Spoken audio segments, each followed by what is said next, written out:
This is the original esport racing game. This is iRacing.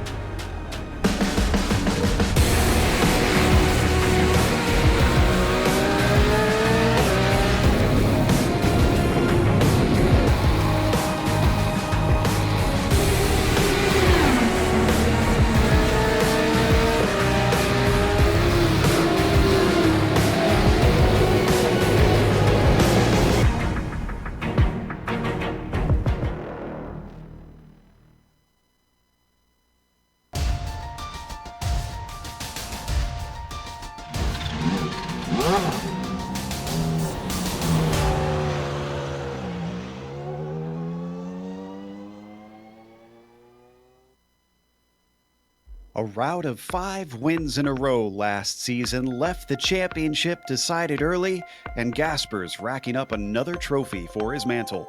The DH driver is off to take a break, but Season 2 brings us a wide swath of challenges to the SRF.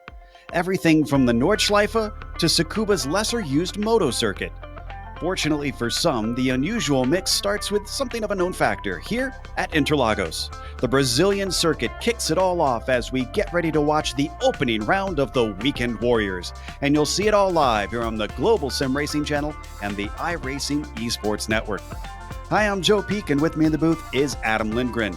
Behind the scenes is our director, the Dr. Amjad Yaman, and he's using cameras provided by Dougie Beard. Adam, while this is one of the shortest tracks for F1, it seems quite long for the minuscule little SRF. That's right, Joe. Autodromo Jose Carlos Pace, one of the most beautiful circuits on the Formula One calendar, much less the Weekend Warriors calendar. Short though it may be, Joe, it stands tall in the minds and memories of many a race fan. A fascinatingly unique track full of 15 high-speed sweepers, wild elevation changes, and tight bank turns. This famed 4.9-mile or 7.96-kilometer circuit is uniquely built into the hillside of the Sao Paulo collegiate suburb of Interlagos and nestled between the two reservoirs of Guarapiranga and Billings. These two bodies of water, along with its eastern-facing hillside perch, makes this autodromo one of the most susceptible to rapid weather and track temperature changes, a surprise many leagues and series are discovering now in this, the second iRacing season to feature dynamic weather. While Turn 1 through Curva do Sol may be cool as a foggy London morning, trying to take Junção at speed may be like trying to start a foot race in socks on a hardwood floor. With the skittish nature of the SRF combined with the hot tires and the aforementioned massive variations in track temperature, we're likely to see a lot of drivers struggle with grip on all sides of the car during this 40-minute race. And with only one pit stop and limited fuel, taking tires is not an option. If it's not already clear, I absolutely love this track. But you know what else I love? Watching a spicy hot lap around this Brazilian GP circuit in our GSRC lap guide. All right, we've got Kevin Brown in the GSRC SRF, so let's do a lap around Interlagos. Coming up to Turn 1, the long uphill climb makes it a good braking zone to attempt to pass. But executing can be tricky with how the elevation goes away quickly and the track switches back and forth. When no one is willing to give way, that's when accidents happen. Just a small lift through 2, and then it's flat out through Curva del Sol. That brings us to the backstretch, which is the only other sensible place to set up an overtake. It's just long enough for a whiff of the draft to reel you in and give you some hope for an opportunity at Turn 4. This one is a lot more straightforward, but you still have to worry about overshooting the corner because of how it drops away. It's not a lot, but enough to affect the car. Thankfully, with this being a more modern circuit, there's miles of parking lot runoff on the outside to save you from a spin or just outbraking yourself. 5 is just a gentle bend at the exit of 4. Bring the car back to the left and get ready to tackle 6 and 7, which can be tricky with the lift throttle oversteer the SRF experiences. You'll slow for 6, get on the power momentarily, then lift a little to get the front to bite for 7. Then there's not much of a stretch before you're braking for 8. Get greedy on the inside curb because it's flat, wide, and all of it is considered inbounds. By now we've hit the technical back portion of the circuit with a series of switchbacks. Once again, you need to be wary of lifting and unsettling the car. Coming up is the Duckspill, which is the slowest corner of the track. It's a sharp right-hand hairpin with a curved braking zone and a fair bit of camber. But as you exit, you'll want to switch right as soon as you can to help straighten out turn 11. Let the car drift all the way right, straighten out, and then get the car slowed for 12. This is the most critical corner of the track. There's really nothing distinctive about this one other than it's the last time you'll hit the brakes all the way until turn 1. That means the front straight is going to be nothing but draft battles as long as 2 cars are close. You might expect to see drivers waiting until 12, back off from the car in front, and focus on really getting a great launch out of the corner. Just cut all the way across the pit entry to minimize steering angle and distance because once again, it's all considered inbounds and you won't get a cut course. Then it's a cruise to the line and you've now finished a lap around Interlagos.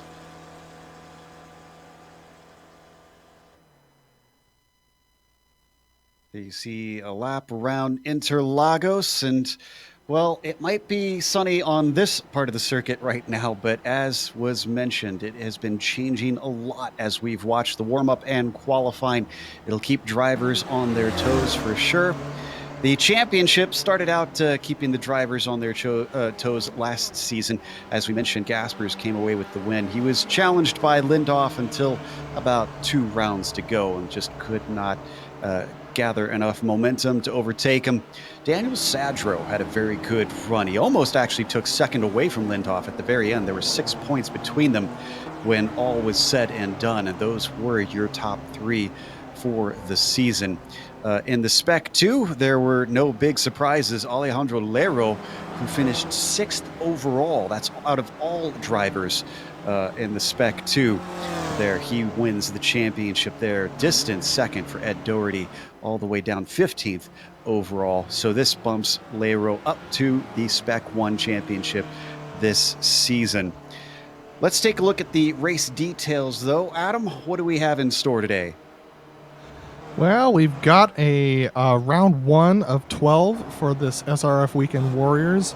It's open setups with 35% fuel, so limited fuel tank means that a pit stop will be required. The race distance is 40 minutes, and the points are rationed from 100 to 25, with 190 it goes down by 10. That starts to taper off a little bit further back. The incident penalty is -2 points for each 10 incidents, and there is 1 fast repair. So if you make a mistake and hit somebody hard, you can come in and get a replacement car. And that has come into play at times. Some drivers have gotten good results, even wins, while using their replacement car. Now, if you enjoy this season, if you enjoyed last season too, make sure and subscribe to the iRacing Esports Network. We've been covering the Weekend Warriors on IESN last season and this season. We're very proud to be part of the stable of IESN. Definitely want to encourage everyone to subscribe so that they don't miss a moment. Qualifying is currently underway. Michael Shaw's lap there probably won't count, considering the Canadian was way off course coming through the Descida del Lago. Right now, it's Hootaludis up at the top. Jason Perry is following very, very closely. The number 97. Well, actually, I shouldn't say very closely. Right now, it's about 7 tenths between them, but it was incredibly close in the warm-up for a while. The top 3 separated by 200ths of a second. UK and I driver going to try to do his best now that we don't have Gaspers around to see if maybe he could take a championship this season. Adam? Yeah, definitely. And you know what's even more fascinating is the separation between 2nd and 3rd right now. Now 3rd and 4th, Jerry McReevy is only, 5 thousandths away from Jason Perry? So that's a very close battle as Donald Fitterer takes 2nd place now, just 0.5 back from Dimitri Hootaludis. Wow, a lot of drivers struggling to get up to the Greek driver, but we had a flood of new drivers up to the top 5 here. As you mentioned, Fitterer is 2nd.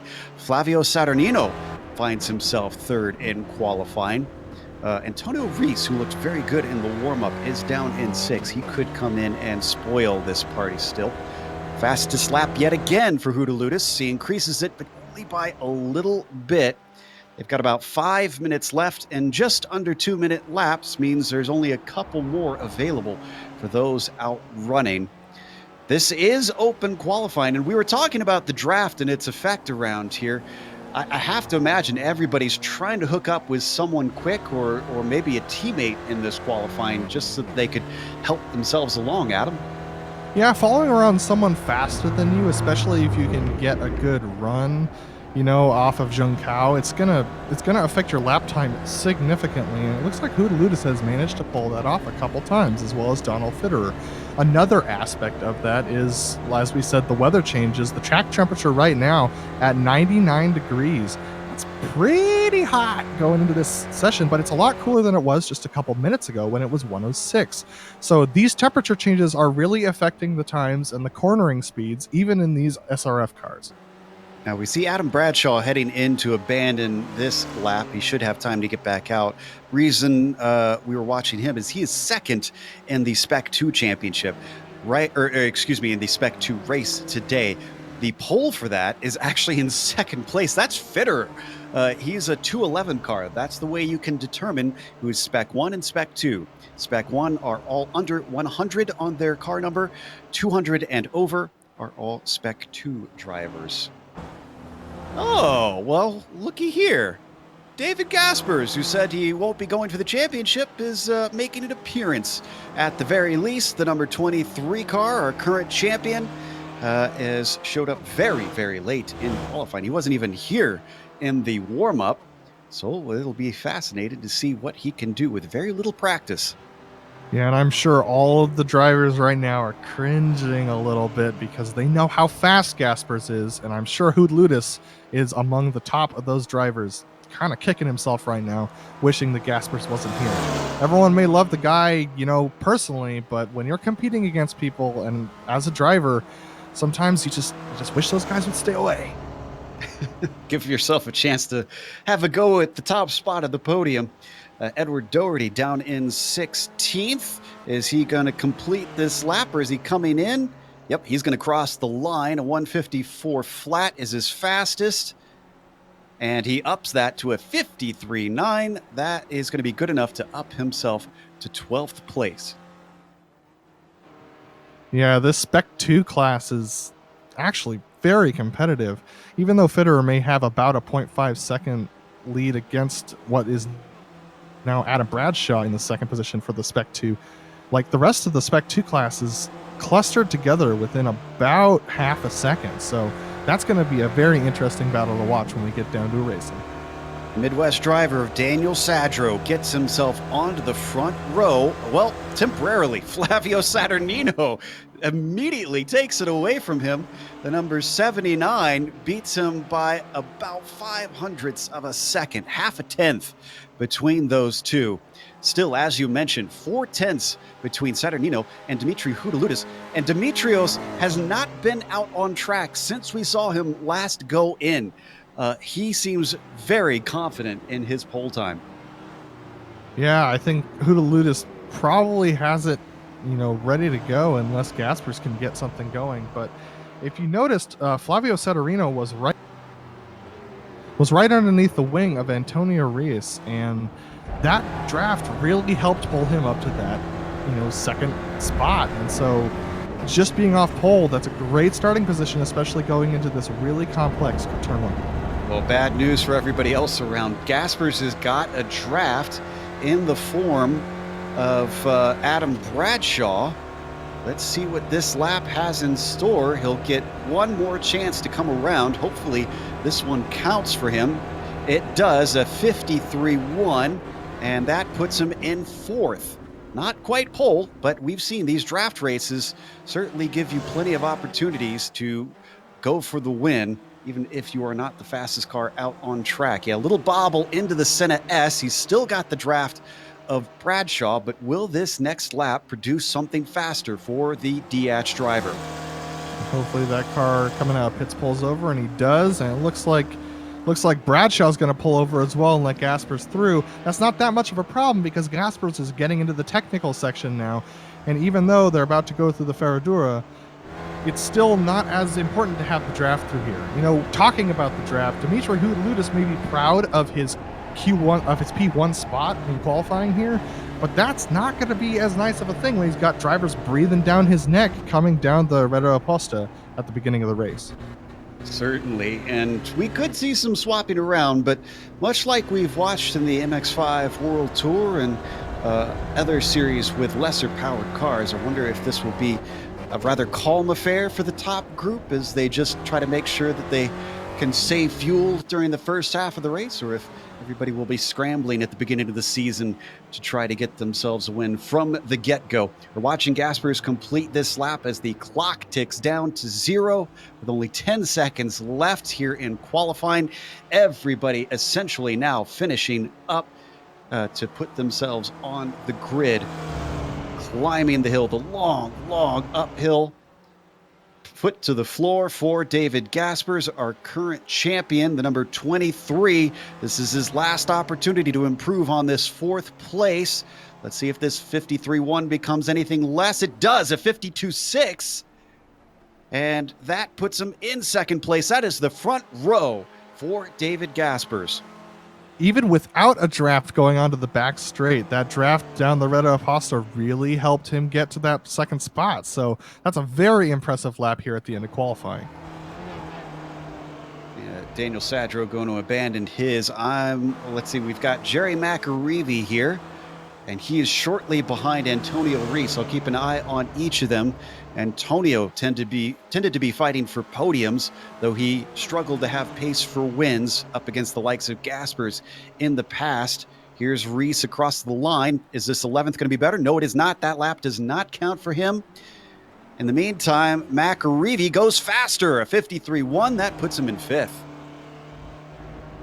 5th place is going to be a good spot here. That's 3rd row. That means you're going to have a ton of draft, what a lot of oval racers call a super draft, going down the Red Aposta, coming out of the Curva del Sol. Miroslav Juracek, he currently sits in 13th. He's a bit of an up and down driver when it comes to one lap pace, and he's not confident this one will improve, so he abandons his qualifying. Jason Perry, though. What's Jason Perry got? Spider-Man currently sitting within the top 10. A 53.4. His first lap in qualifying was his fastest. Could he bookend it? Yes, he can. A 53.1. 5th place for the number 97. Impressive run there. And I think that's going to be everything. Everybody's pulled off the track except for Saturino, who's just making his way back around to the pits. But I think that's going to complete qualifying here. It will indeed. That puts Dimitrios Houdaloudis on the pole. He has returned, and he looks to try and challenge Gaspers this season. If Gaspers keeps showing up, that is. He claims he won't go for the championship. He'll start from 2nd today. Let's see what the current champion can do. Flavio Saturnino, I think he'll be one to watch out for. He'll start in 3rd today. And Daniel Sadro, 4th place on the grid. Jason Perry, P5 with a last gasp effort, with Jerry McAreevy starting 6th. Donald Fitterer will be P7. Then you've got Richard Yolland, driver who showed up late last season, used to be regular in this series. Let's see if he sticks around full season. He'll be P8. James DeBoer will be 9th. Steve Elson, a little bit of a disappointing qualifying for the number 56. He starts in 10th. Next up, we have Antonio Reese in 11th.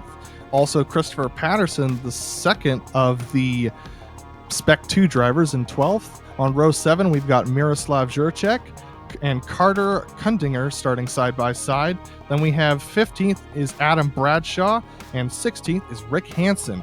In 17th, on row 9, we've got Edward Doherty, and 18th is Michael Shaw. Back in 19th, Bob Kern and Dominic Bureau will round out your top 20.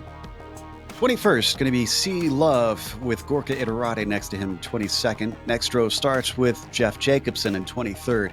Zachary LeVay starts 24th. P25 goes to Todd Hansen. Then it's John Dion in 26th with Wayne Palmer in 27th and Ramon Regalado in 28th. John Nielsen will be 29th. Gary Wolbo, 30th.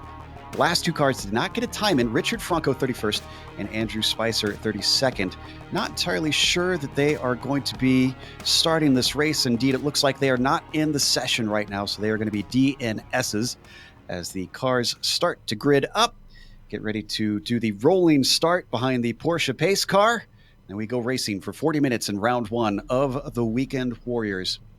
You hear all kinds of fascinating things if you peek in on the radio before the races. The drivers chat and discuss things.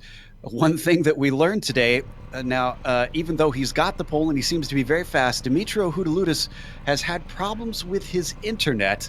Today, he is working by Wi-Fi from his neighbor, actually. So the number 27 is working off hopefully a strong enough connection. But if it gets close out there, Adam, I worry for the Greek. Yeah, netcode can be a serious thing. And you know how a lot of professional drivers will drive sick and it really affects their race and their mentality. Driving on Wi-Fi is another thing that's similarly going to affect you. So I think that we'll see whether or not he can hold off Gaspers. But, you know, if he blinks out as he crosses the line, he may be in serious trouble with black flags even. So it may not even be netcode that may cause the issue. It may just be his connection as well. That's a good point. Yeah, hopefully he doesn't wind up that unlucky. Something we don't really discuss a lot, that those connection issues can cause. Accidentally essentially puts you either a lap down or falsely accuses you of cutting the course, unfortunately.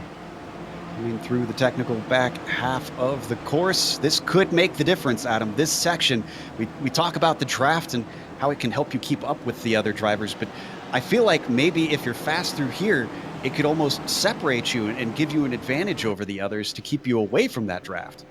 Yeah, you can definitely pull down through this inner section of Sector 2. This is where you can gain your advantage. If you can break that draft through this center section, then they're not able to catch you going onto the back straight and up the pit straight.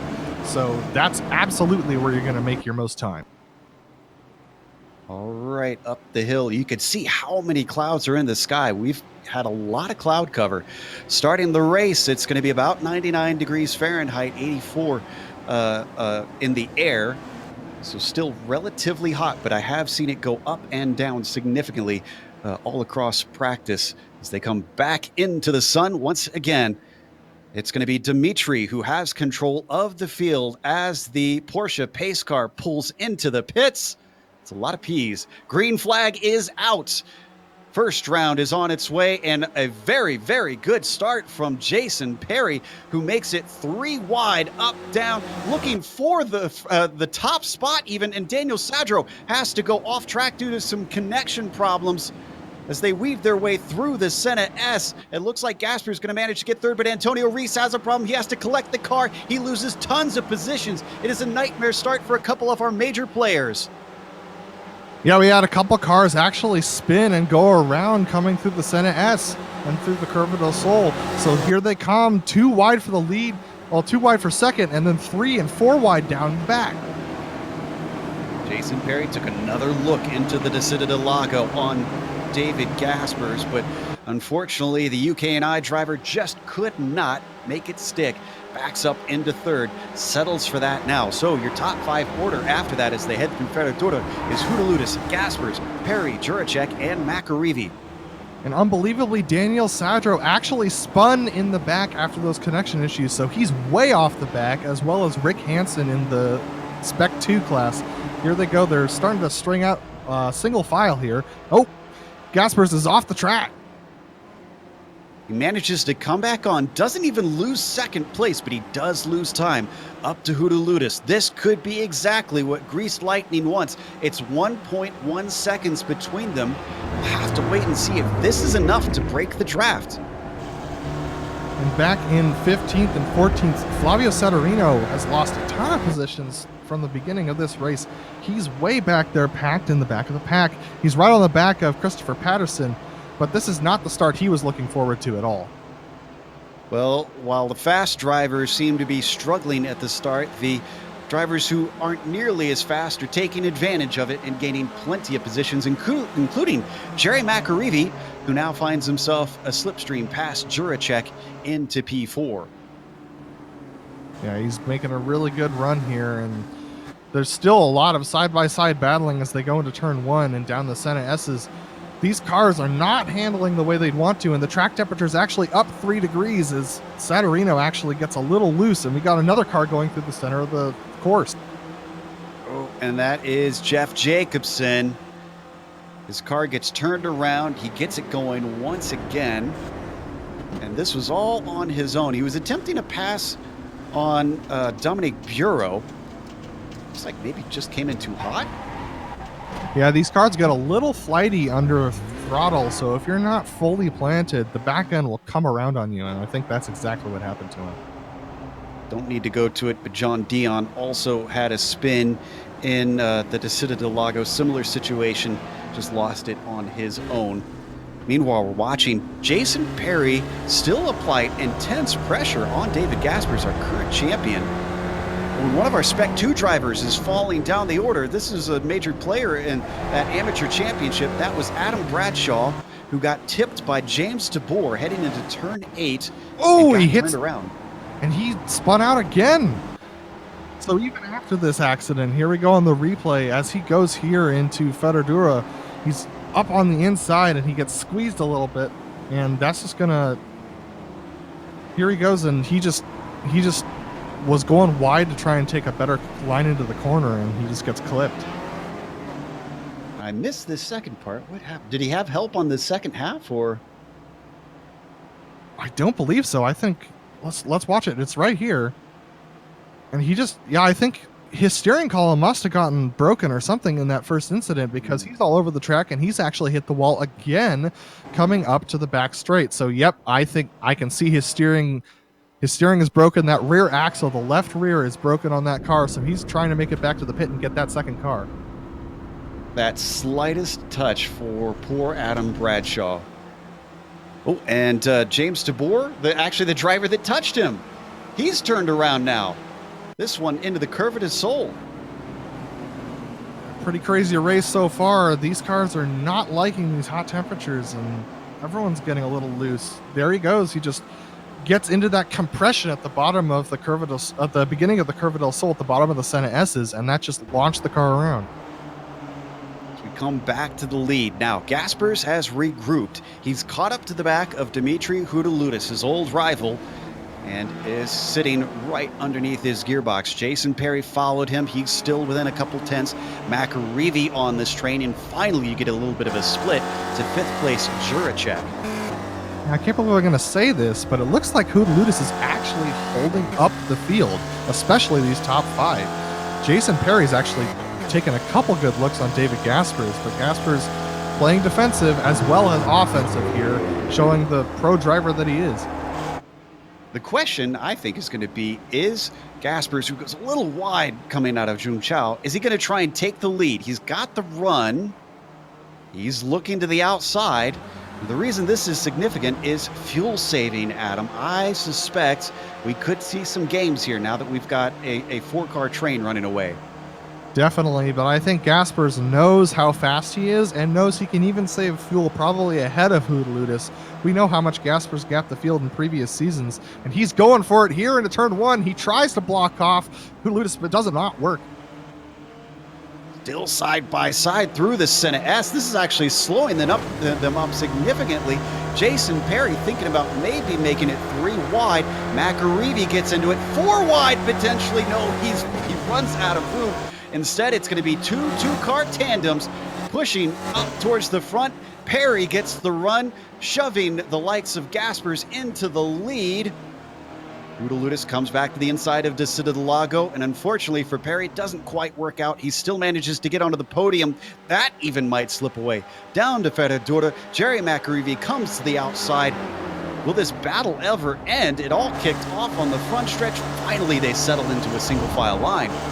Yeah, McAreevy is just, playing it smart and just looking on. He tried it there on Jason Perry, but he's actually the one who was the first to back out down the Reto Oposta, and he's now just watching this battle and looking for an opportunity to make some passes, but fuel saving is important, so he's probably not going to push the issue too much. So what this has done is allowed Fitterer and Juracek to pull up behind them. Just an update as well on that Spec 2 race. Fitterer leading it, obviously, up in 6th with the top group. He seems to have taken over Leiro's place in terms of a Spec 2 overachiever. They are gapping the car behind, which surprisingly is Steve Elson. I said he had a disappointing qualifying. He's made up for it in the race, though he's lost touch with his top group. It looks like we had the 270 of Chris Patterson off track. He also went back down the field. He's now struggling to get back up to speed going through Margello now. But yeah, he had a little bit of a struggle, and he's now back up to speed, but the battle's still going, raging on up front. In fact, there's a pass for the lead being attempted. Gasper's ahead of the likes of Hootaludis, but how long is that going to last? Hootaludis got his nose ahead, a little bit too much curve for David Gaspers. That puts him on the outside of Curva de Sol. Is this going to be enough for Dimitri? It will be, but they're going to go 3 wide yet again. Jason Perry finds the draft, slingshots down to the very inside, but this has got to be sorted out soon. It looks like Dimitri, using the discretion as the better part of valor, he breaks the earliest. Even though he had the inside, Perry not able to outbreak the likes of Gaspers, who retains the lead. Now you need to carry a ton of speed through that corner, and with these cars and their relative speed to downforce ratio, Gaspers was able to get a better line coming out of the corner there. And so through the Descida del Lago, now through Ferradura and entering the S's, it looks like Dimitri's actually under pressure here from Gary McAreevy. Jerry took a little bit of a peek down into turn 8 for sure, but thought better of it. They really brought up the likes of Juracek and Fitterer now, though those two sitting almost politely behind, I'd say. I wonder if they're getting the best of the fuel saving in the draft, or if they're just not quite fast enough to be able to do that. We'll find out. Well, look at the gap that Gaspers and Perry are putting on Hootaludis. I don't know what's going on with Hootaludis' setup, but he's not really feeling it as much. We'll see whether he can pull here going down the back straight. Yeah, that's a good point, that with this being open setup, it could be somewhat down to that, especially with these changeable conditions. Maybe Gasper's a little bit more adaptable in that car. We ride on board with McAreevy, gets up behind the Greek driver, gives him a bump draft. Yep, and this looks like fuel saving to me. McAreevy looking inside, but decides better of it. He just knows that, being in tandem with these front four actually... Well, realistically, these front 5 is actually going to give him a good benefit, so he's not in any rush to go forward. We got a 3-wide situation farther down. Antonio Reese in 15th, trying to split the middle between Bob Kern and Wayne Palmer, and he's got it done. Beautiful job by Antonio Reese. Despite the horrible start to the race, he's trying to come back through the field. Yeah, that was an unbelievable move, just a move of sheer brilliance and braveness, was coming up the middle and realizing that the draft he had. Here we go on the replay here. Take a look at this. He's got the draft from the back of those 3, and he just shoots straight up the middle, and he's the latest of the late breakers here, pulling ahead of all of them going into turn 1. Nicely done.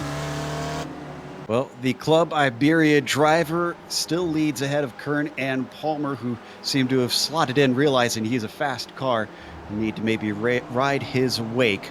We've focused so much on the top cars, we haven't really given a whole lot of attention to this mid-pack, which has had its fair share of back and forth battling. And we should point out, Adam, we are in the pit window now. Yeah, pit window is open, so it's most likely, it's a smart move to take fuel only, and I'm assuming that most drivers will do that. With the temperatures the way they are, and with the pack starting to spread out a little bit, some of these guys might consider an early pit stop.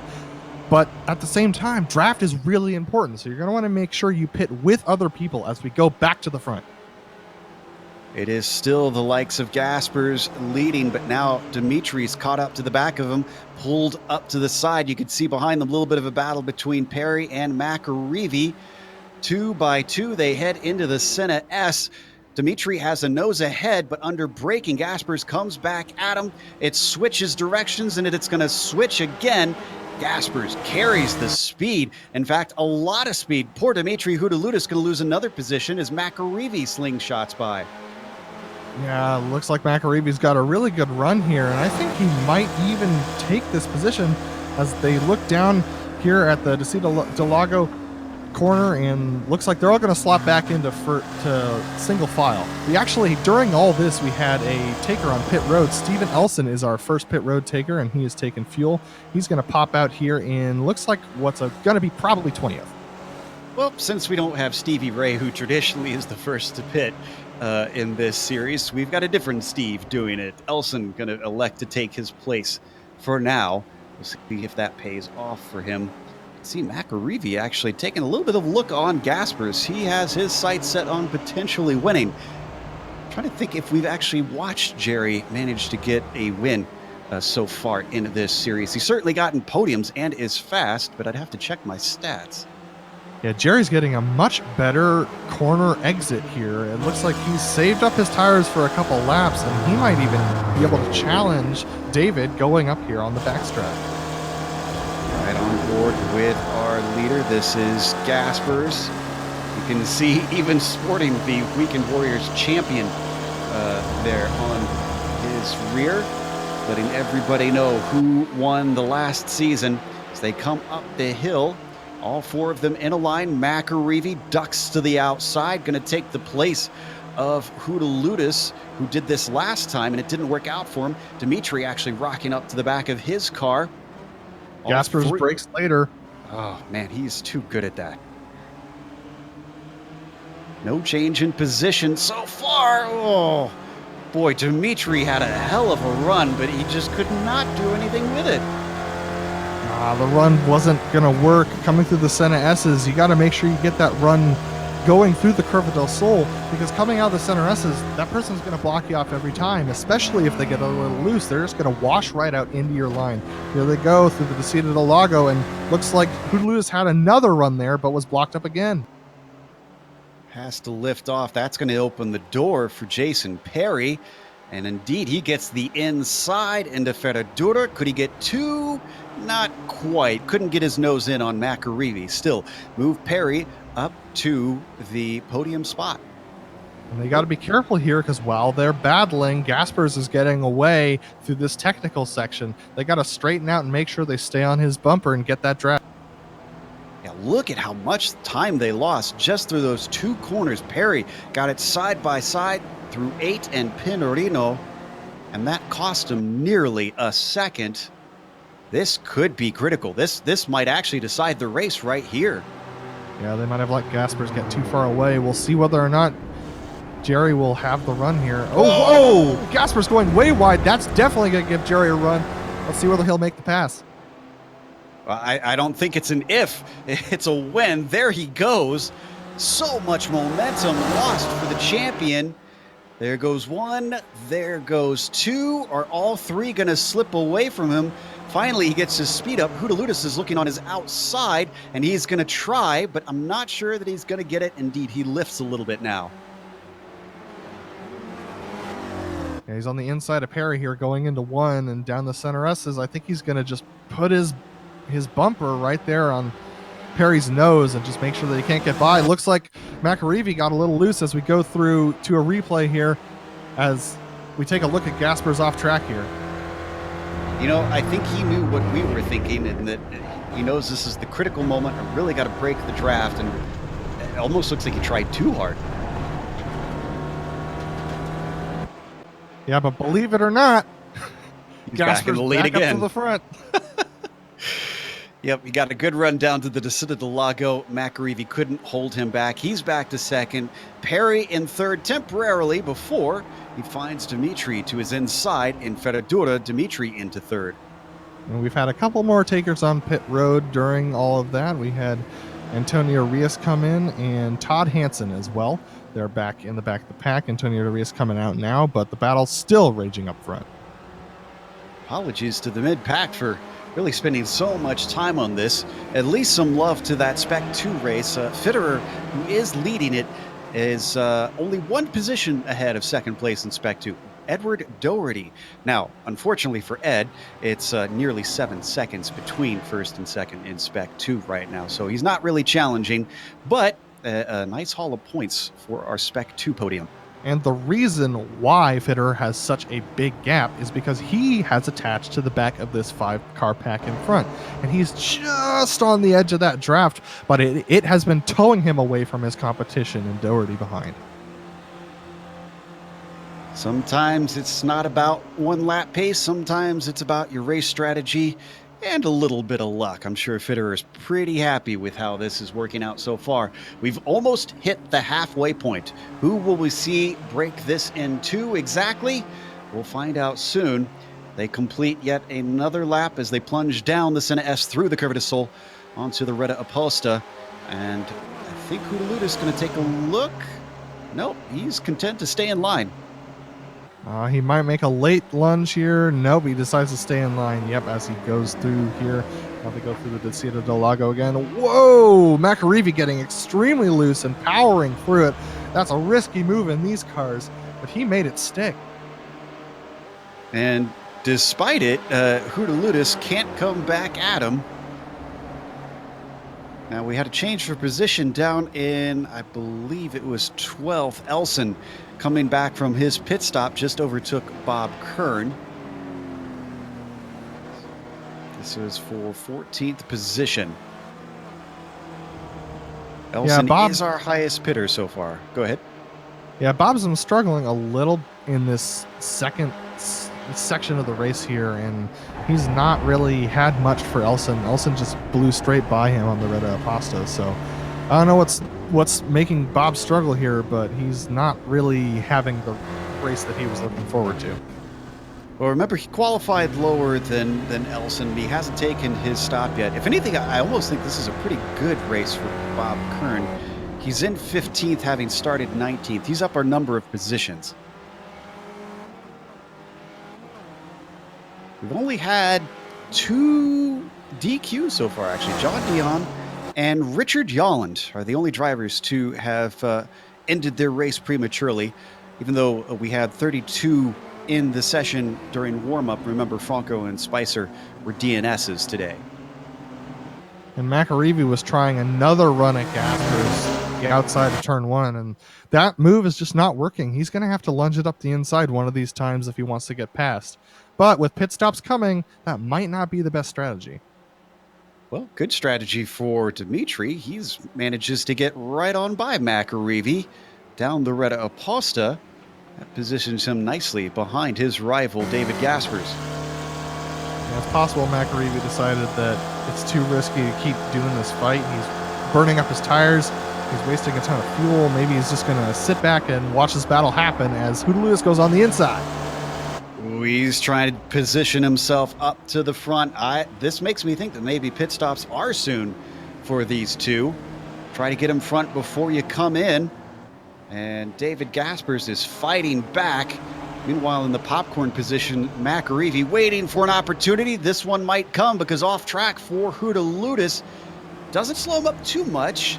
Just a couple wheels off. Still side by side, actually. He comes back at him in the duck spill. Nobody willing to give way. Oh, now Dimitri gets on the outside there, and that line just does not work very well. McAreevy taking a look, but deciding better. And so here they go down the front stretch. We'll see whether or not anyone can make a pass or whether somebody takes the pits this time. I almost wonder if one of them could get on the radio, get someone to go with him into the pits to try and jump Gaspers. He's got to run down the front stretch, though. He's definitely not coming in this time. McAreevy, let's see what he does. Nope, big lift there from McAreevy. He's just going to wait patiently, trying to go deeper on the brakes. Dimitri challenging almost the master, I'd say, of this, as Gaspers has been outbraking everybody so far. It doesn't quite work. And once again, being on the outside of Curva de Sol just isn't producing results for the Greek driver.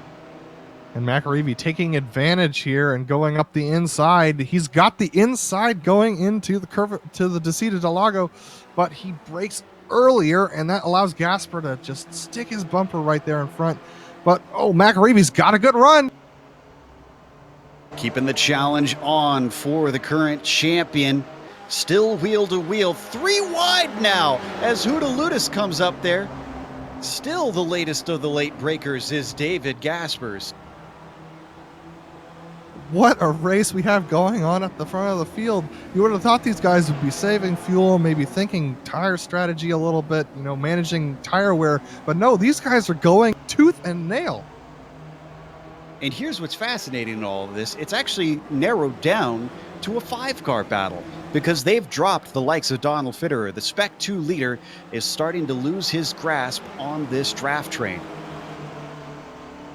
And the car immediately behind him now up to 8 seconds. Well, actually, it just dropped 4/10 in just that last sector is Edward Doherty, his challenger. So if Fitterer drops off the back and Doherty can get drafting with Carter Kuntinger, this could be a really important development. Heading up the front stretch once again. Do we get any takers, maybe? Oh, I think we do. Gasper's in. And Juracek, he's got a friend. All right, remember, these are fuel stops only, so they're going to be pretty quick in and out. We'll see where he comes out. The pit stops have been taking about 28 to 29 seconds, so this should pop him out somewhere around P13.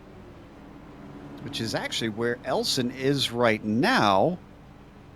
Has Elson pulled a little bit of a trick on everybody? Have they been fighting too much, potentially? Gasper's coming through. Where's Elson? Elson just hitting the first corner. It's Oh, close. no! Oh, no! It's out in the pit lane.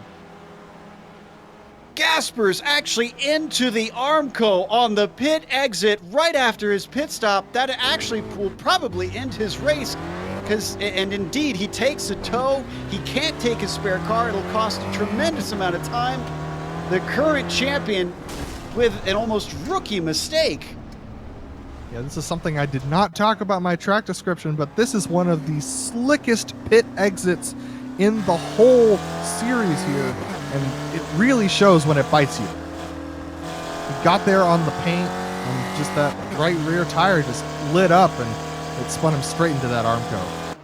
I've always wondered, because I've seen so many cars try to push that pit exit so much, when we'd see one, and that's the first time I've ever seen a car actually have an accident coming out of the pits. Unfortunately, it is a very talented driver who wound up doing it. This opens the door for Dimitri Houdaloutis, who currently leads the race, but has yet to take his pit stop. Juracek, who came in behind the likes of Gasper's, is our highest pitter due to that. And here come the leaders into pit lane. They respond strategically. Perry goes with them. All right, we'll see whether they've pulled enough of a gap being drafting partners. Remember, Juracek had to go around Gasper's, who was wrecking in the pit lane, and so we'll see whether or not that had a penalty time-wise. So Juracek actually got a little bit of a draft and is having to deal with likes of James DeBoer. DeBoer pulls over and lets him through when he realizes it's a fast driver. Juracek coming through now just as the other two are pulling out. A little bit of those connection problems starting to come into play with Houdaloutis, who disappeared for a moment, but they are going to be side by side with Juracek. But Miroslav is going to be ahead and take what will effectively be the lead. No, excuse me, no, McAreevy. McAreevy will have it, and he is way up there. Yeah, McAreevy had a fantastic pit stop and was able to get out ahead of the likes of Houdaloutis and Perry, so he is right now in the catbird seat, unbelievably. We got some information from Gasper's. Apparently, you talked about not needing tires. Well, he accidentally took front tires, and that's what caused him to wreck. Cold tires with hot rears, you know, that's a bad combination. It's going to cause you problems every time. An unbalanced car is really kind of the end of the world for these SRFs, because they are really hard to handle in general. And so I can completely understand Gasper's frustration and, you know, the kind of slapping your head moment. But, you know, we've all done it, and just happened to do it this time. Oh, the frustrations of accidentally leaving the tires checked in some cars. Unfortunately, it cost a potential win for Gasper's. Now, Donald Fitterer, our Spec 2 leader, is going to lead a lap overall. The 211. This isn't the first time we've seen a Spec 2 driver lead. Leyro managed to do that last season. He has not pitted yet. I think he should be able to be out for one more, but then at that point, I'll be shocked if he manages to stay out longer than that. Yeah, he's made a really good play with that pit strategy, but you know, we'll see whether or not it pays off, because he does not have draft, and the likes of Juracek and McAreevy and Perry all do. Still got a number of drivers left to come in. This little run that we've got with Houdaloutis on the back of Perry. Spider-Man goes to the inside to fend him off. No, he doesn't. He goes off to let him through. He lifts, and the Greek driver moves up to fifth.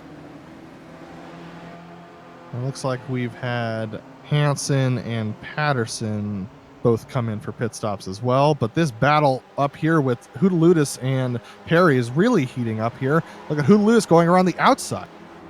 This is Juracek, actually, that he's trying to overtake.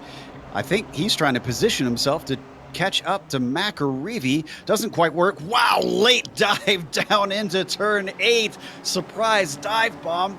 Almost gets it done, and they bang wheels. That sends him sliding to the outside. Perry gets his nose in, but Hootaludis recovers and gets the car going once again. He's got to be careful. We've already seen one fast driver fall victim to suspension damage with those side-by-side touches. And get this, McAreevy has pulled a 2.5 second gap on these two. Hootaludis knows that this is his opportunity. Gaspers has wrecked out. This is his chance at the top step of the podium. He is just itching to get by Juracek. This is going to make a very happy McAreevy if he can keep this up and keep those other fast drivers at bay. Still that battle raging on between Juracek and Hootaludis. Side by side, over the line, up to the first corner. We've seen this many times today. And O's ahead for Hootaludis, and he's going to take the position. You know, I was going to say, these guys have got to get in line and start drafting off one another. If they have any chance of catching McAreevy, they can't be battling through the technical sections either. So they really need to work together to get back up there so that they all have a chance at the top step of the podium. I would agree with you on that one. They've only got 10 minutes left to go, so time's starting to run out for that. Especially if they're not really close on pace to Jerry McAreevy. They really need that slipstream. Few more cars still waiting to pit. My prediction was wrong. Fitterer still going. 10 minutes left to go. I suppose he was at the very back of that train, so he probably was saving the most fuel of everybody. Yeah, that might have been his strategy. He might not have been falling off on raw pace. He might have just been backing down a little bit. And it looks like Hootaludis has gone around. Oh, no. Grease lightning got a little greasy coming out of Ferradura. And, oh, it looks like the curb you're going to see on the replay here. Yeah, he clipped that curb. Oh, my goodness. It's just a miracle he did not get hit there. Steve Elson with an eye full of the number 27. Let's watch from his perspective. Yeah, this is one of those change your pants moments. Unbelievable move there. Oh, great job to keep his head together. He didn't even lose time. He's still on the back of Jason Perry, who's on the back of Miroslav Juracek. Now, though they are losing touch with McAreevy, this is still a battle for second, effectively. So Elson, who we thought maybe could have lost an opportunity because he fell off in the first half, has used the pit strategy very effectively. He gives a little bump draft to Jason Perry, and this three-way battle for second place continues on. Now, they just went by the likes of Donald Fitterer, who took his pit stop. He's coming out, but I think he's lost touch. This will return Fitterer in 5th place. Yeah, he's lost the draft, but, you know, we've been seeing that front group battle a lot, so if they start battling again, he'll be right back up on them. The bad news for Fitterer is, well, he's probably got Dmitry Hootaludis with a lot of red mist inside that visor right now. The number 27 has about 6 seconds to go, but we know how fast Dmitry is. And I'm afraid that top 5 is not totally secure for our Spec 2 leader. So McAreevy's gap, he's opened it up to 3 seconds now. He's got another 0.5 in just that one lap. And so this is really going to start stressing out Jason Perry. Jason was the one who is up. Whoa! Juracek goes off track. Perry's really got to pass him so that he can lead this train back up to the back of McAreevy. Yeah, I have a feeling that Jason's really wishing he could get the hurry up with these two. And that's going to be the tough thing, I would think, Adam, is I'm not sure that I could really tell which of these three is the fastest. And that's kind of what you want, is the fastest driver up at the front, as it looks like a bobble from Perry is going to hand over that spot to Elson now. Yeah, you got to think clean and consistent here. It really doesn't matter necessarily who's the fastest driver per se. They've just got to, keep in line and make sure that they're doing slingshot passes so they don't lose more ground to McAreevy, who's now up to 3.5 seconds. I'm not sure that they are going to be able to gain on him now unless we get a mistake from McAreevy with only 7 minutes to go. This group of three is basically battling for best of the rest. Perry now in fourth, Elson up to a podium spot, and Juracek in second. Incredibly, in all of this, because we haven't mentioned it in a while, Juracek started 13th, Elson 10th. And we have a battle right now for what looks like the 15th position. We've got Bob Kern trying to make a pass here on Todd Hansen as they go into turn one down the center S's. And these guys have been battling it out for a couple laps now ever since their pit stops. And even though looks like it's breaking out a little bit, Bob Kern's got a good run. We'll see whether or not he can get past Hansen going into the Descida del Lago. Don't forget Hansen back there could challenge the likes of the different Hansen, actually. It's Rick Hansen and Todd Hansen together, I should point out. Rick, the trailing car behind these two, still fighting a little wide for Todd. And Bob Kern knows it. He gets the run, but he's going to be forced to the outside down towards Ferradura. He thinks better of that and lifts before they hit the right-hander. Yeah, Todd covered him off pretty well. A little sketchy on that blocking there, but at the same time, he just didn't give Bob Kern the room there on the outside, and so Bob had to back off, and he'll try it again, most likely down the back straight. We'll give a little love to the 0-2 if we can. Carter Kundinger is sitting in 7th. I'm trying to remember if he's done any of these races before. We're familiar with Carter from the Autobahn series, and he has climbed well. Meanwhile, Edward Doherty, number 294, loses out on the fight that he was in that we were watching moments ago. He was ahead of the likes of Hansen, spun in the Ducksbill, and falls down to 18th. Yeah, he just clipped the grass there on the inside of that corner. The car turned in a little bit more than he was expecting, and so, just got that rear tire in the grass and spun it around. Well, we got a three-way fight for second. Juracek in the middle of both Perry and Elson coming to the Descida del Lago. Perry has the inside but doesn't come out in front. That belongs to Juracek. Elson all the way out to the runoff. Actually, never mind. Perry does have the run now. He is going to be able to get side by side at the least to Ferradura, but can he make a very difficult move on the one-way round of a double apexer? He's trying. He's working his hardest to see this through, but it's just not there for him. It looks like these guys have decided that they're not going to catch Jerry, and so now they're battling it out for second place, and this battle's just heating up as it looks like Elson's going to get a good run here on Perry. We'll see what he does. Indeed, Perry trying his best, but it looks like Miroslav Juracek is going to fend him off.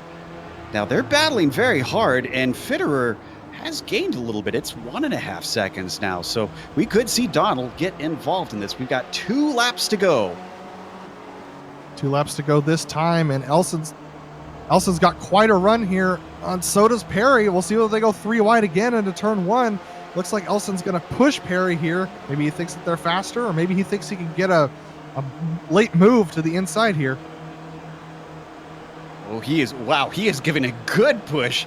Absolutely shoving him along, and that gets both of them completely clear of Juracek. Almost outbreaks himself down into the first turn, but Elson collects it back together.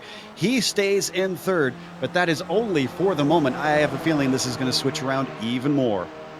Yeah, Elson's going to have to move out here just to keep Juracek behind the two of them, but Juracek's going to the outside. He's looking to make it 3 wide going to this corner. Oh my goodness. The gloves are off between these three. Who knows how this podium is going to wind up, as Elson once again getting very liberal with his use of the track limits. That puts him ahead of the side-by-side battle between Juracek and Perry. Perry to the outside. He tried this last time, and it didn't happen, and it's not going to happen this time either. And remember, with Elson's moves to being liberal with the track, it's only -2 points for every 10 incidents, so if he's got some incidents to use, now's the time to use them just to stretch your gap a little bit. And it's helping slightly, but once they hit that front stretch, I have a feeling that the number 56 is going to get reeled back in. It's only about half a second between them currently. Oh, Juracek also going all the way off. Now that could do it, though. Elson, he gets farther and farther away now. Yeah, I think Juracek might have been holding those two up. If Perry's stuck behind Juracek again, going onto this front straight here, so he's really going to have to try and do something here to really make a move and get by. But I think he's deciding to sit behind and push a little bit. It's going to be awful close on that, actually, if this is the white flag. Actually, yes, it is the white flag. So Jerry McAreevy crosses with less than 2 minutes to go, and he will, unless he makes a mistake, be cruising home with the win. Jason Perry still fighting side by side with Juracek. Donald Fitterer has now fully caught up to them. What was a 3-car battle to decide the podium is now a 4-car battle. Bad news for these drivers. Yeah, believe it or not, Fitterer might be on the back of them by the time they get to Junkao, and if he is, he might be able to slingshot past all 4 of these guys, all 3 of them. Look at them weaving down the Retta Oposta. Elson trying to break the draft, a look to the inside, and Jason Perry on the final lap spins it around. He abandons his opportunity to fight for the podium. That means it is now down to Elson and Juracek, with possibly Fitterer getting in there, but he is dropping off. Yeah, Juracek really has a run here on Elson. He's going to have to stay close to these technical bits in the second sector here. And if he can stay close, oh man, screw staying close. He's going for the lunge. He almost got into Elson there. I thought for sure he was going to turn both of them around, and Fitterer is going to take second. This helped Donald actually catch them. And Dimitri Houdaloutas has been gaining hand over fist with all this intense fighting. I mean, he's still about 3.5 seconds back, so it's not likely, but I mean, who knows what's going to happen at this point? This is our leader. We've been watching so much the battle for second that we really haven't watched the number 67, who climbs up the hill towards the start-finish line.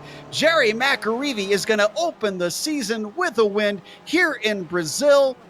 The UKNI driver is your winner today.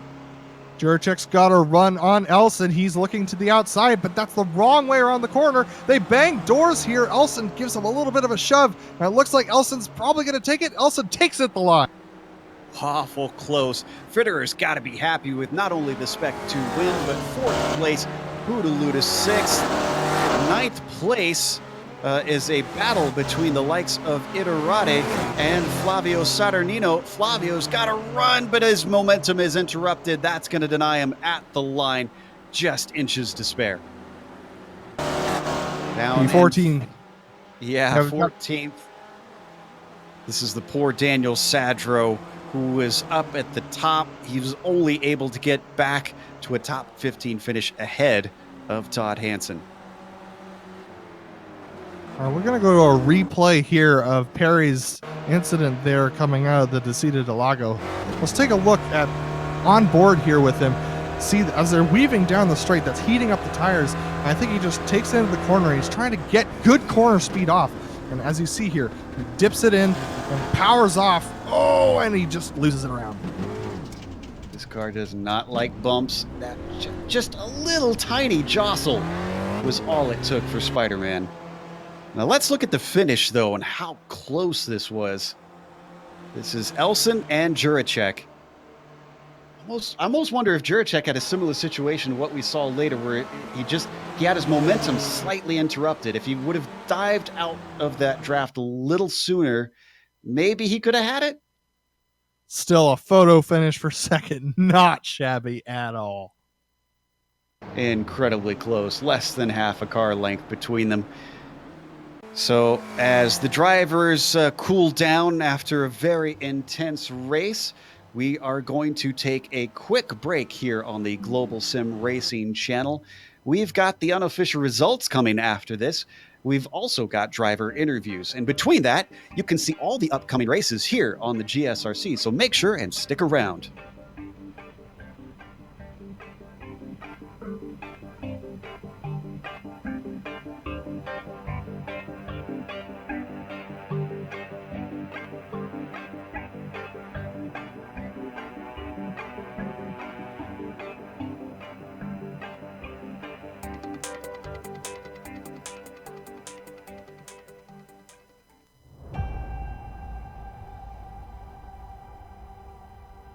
Growing up as a kid in Oklahoma, where I'm from, the Chili Bowl is the biggest race that we have.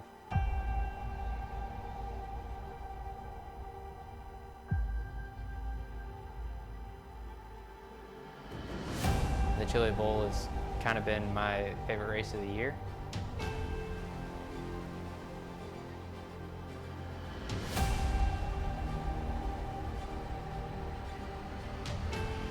Growing up a dirt racer in Oklahoma, that's kind of the holy grail.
Welcome back to Interlagos. We watched an incredible race here.